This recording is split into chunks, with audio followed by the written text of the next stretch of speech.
1. Where did it come from?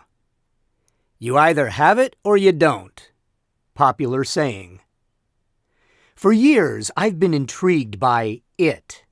In 1991, I became an associate pastor of a church that was starting to get it. During my 5 years with this church, God truly gave it to us. The church doubled in size. We baptized hundreds of people. God was glorified. The church continued to enjoy it for close to a decade. One day, though, no one noticed at first, it started to fade. Sadly, this church doesn't have it anymore. What once was dead, then alive, is dead again. After watching the church being blessed with it, many people mourn that that same church is now, years later, futilely fighting for life without it. You could say, it happens, but not always. In 1996, my wife Amy and I started a new church that's now called lifechurch.tv. In those early years, we didn't have anything most churches have and think are necessary. In fact, everything we had was junk. We met in a borrowed 2-car garage that smelled just like a garage. On the first weekend of our new church, we experienced a rare Oklahoma snowstorm. I still remember the people huddling together to stay warm, wearing their winter hats and gloves for the entire service. Since I knew the importance of caring for children, we reserved the best facilities for those under 5 years of age. Our children met for children's church in a large storage closet. This gave a whole new meaning at the end of each service to the phrase, coming out of the closet. We had 1 temperamental microphone and 2 borrowed speakers. We borrowed 75 green felt-backed chairs from hell. All felt-backed chairs are from hell and should be returned there as soon as possible. The garage was so dark we bought a floodlight from the hardware store for $19.99 to light it. This innovation worked great until one day the light exploded during a sermon. People thought terrorists were attacking and dove for cover. On a positive note, several people accepted Christ that day. And Edna May's counselors at the psychiatric hospital tell us she's doing much better. Today, lifechurch.tv has a reputation for using technology whenever possible. In the early days, we were excited if something we plugged in didn't blow up, including our hand-me-down early 1970s overhead projector. For those of you who don't know what an overhead projector is, I'll explain.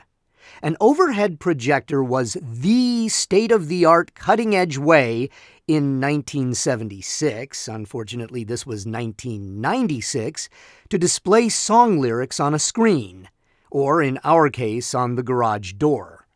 This ministry-changing innovation fell on the technology scale somewhere between printed hymnals in the pews in Gutenberg's day and today's triple video projectors casting shimmering images onto oversized screens. Ah, the good old days. To use the overhead projector, commonly referred to simply as the overhead, because that's part of its name, but also because the advanced light bulb and lens technology was so mysterious that it went right over the heads of all of us laypersons, you'd type the words on a sheet of transparent plastic, place it on the bed of the projector, and voila! Worship magic. Our skilled transparency flipper was Jerome, who had lost a finger to a gunshot wound in a drug deal gone bad. Yes, the drug thing was before he became a Christian. But he was still a new believer, and for $100 he would have made anyone disappear for me. New people were mesmerized by the light shining onto the garage door, following it to its source, and then silently counting Jerome's fingers. 1, 2, 3, 4. 4? Exquisite intensity. Why am I telling you all of this? Well, it's cheaper than counseling. But I also want you to understand we didn't have anything that most people think you need to have a church. We didn't have a nice building. We didn't have our own office. We didn't have a church phone number, unless you count my home phone number.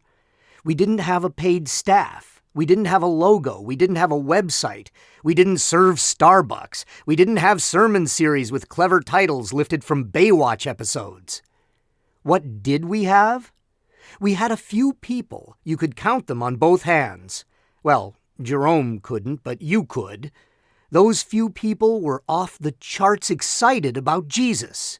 We had enough Bibles to go around, and we had it.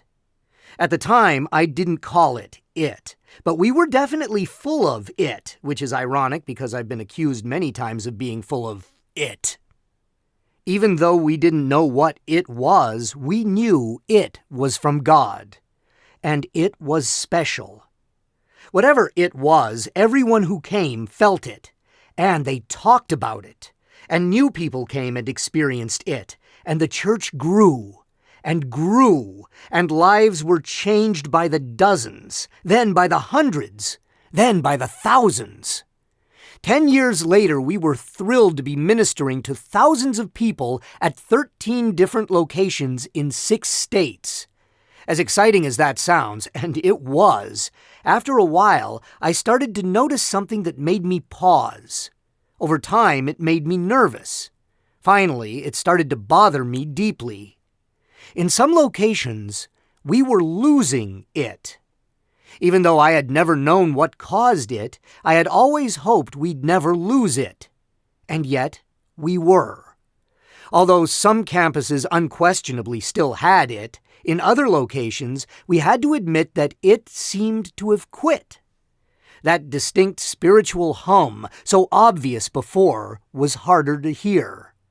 The life-changing stories that were once a part of every discussion were fewer and farther between. Instead of passionately caring about people who didn't have Christ, members started to gripe about how the church wasn't all that they wanted it to be. Instead of people sacrificing for the cause of Christ, people appeared to be consuming, not contributing. Where did it go? Did we kill it? Did God take it away? Random itness? In the past, I figured that if a church didn't have it, it was, at least to some extent, the leadership's fault. The elders must not have been focused or passionate or praying or something. Or the senior pastor hadn't cast a compelling Christ-focused vision, or he didn't preach hard enough, or wasn't inspiring people to become like Christ. Or the staff had gotten tired, bored, or lazy. Surely someone was to blame. Suddenly, I had a problem. All of our campuses were under the same leadership. The buildings were similar. The worship pastors were unique but had consistent styles. The kids' curriculum never varied from campus to campus. All were experiencing exactly the same weekend teaching. But some campuses had it, and some didn't. Think about this. All of our buildings intentionally have a similar look and feel. We work hard to cultivate exactly the same values, culture, and leadership on every campus. We hire all staff members through the same process. Each weekend, the people attending in one location hear the same message as the people at every other location. Sure, some of our campus pastors are better leaders than others, and ministering in different cities and states will certainly produce different results. Yet our itness apparently was randomly distributed from site to site. Some campuses had huge numbers of conversions, while others struggled to lead anyone to Christ. Those with many coming to Christ had more than enough volunteers. The others were struggling to fill a quota. At the With It campuses, giving was growing. The itless were financially stagnant. One campus tripled in size in 1 year, while growth in others was flat. 2 grew to more than 2,000 people in a year. That same year, 1 shrank. Guess which one got smaller? The one where I taught, live and in person. All the campuses that experienced weekly video teaching grew. If you don't like video teaching, put that in your pipe and smoke it. As I dug deeper, I realized that not only did the campuses have varying degrees of itfulness, but individual teams did too. In the same location, one team might have it, while another might not. Thinking about other churches and ministries, I realized I could name a dozen that used to have it, but don't anymore. At one time, they were reaching tons of people, growing with cutting-edge ministry innovations. But somewhere along the journey, they seemed to freeze in time, then slowly thaw and melt away. They had once had it, but they lost it. Could that be happening to us? Then I watched a few other churches whose growth had been flat for years. One day, something changed. Maybe they got a new leader, or their previous leader found a second wind. Perhaps God gave a staff member an idea that worked. I don't know. It could be that they redecorated the church in God's favorite color. Whatever the reason, I could think of many churches that didn't have it for years, but got it. Sudden, dramatic resuscitation. Two important principles, or it factors, dawned on me. It factors. The good news: if you don't have it, you can get it. The bad news: if you have it, you can lose it. Questions for discussion or reflection. 1.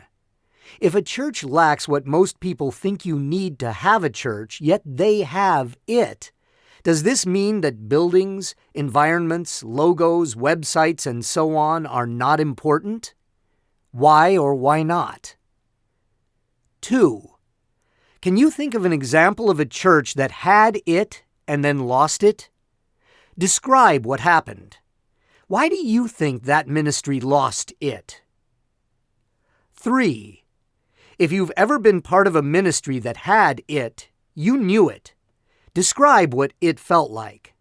What were some of the qualities that you experienced and appreciated? 4. What part of your ministry has it? Your choir, student ministry, or hospitality ministry might have it. What factors do you believe contribute to it?